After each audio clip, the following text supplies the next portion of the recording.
இப்போதும் என் குமாரனே, நீ பாக்கியவானாயிருந்து கர்த்தர் உன்னை குறித்து சொன்னபடியே உன் தேவனாகிய கர்த்தரின் ஆலயத்தை கட்டும்படி அவர் உன்னுடனே கூட இருப்பாராக.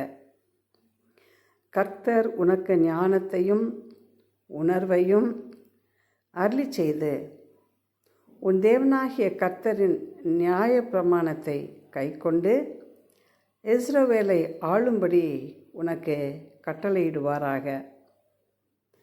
கர்த்தர் இஸ்ரவேலுக்காக மோசேக்கு கற்பித்த நியமங்களை நியாயங்களையும் செய்ய நீ கவனமாயிருந்தால் பாக்கியவானாயிருப்பாய். நீ பலங்கொண்டு தைரியமாயிரு, பயப்படாமலும் கலங்காமலும் இரு. ஆமேன்.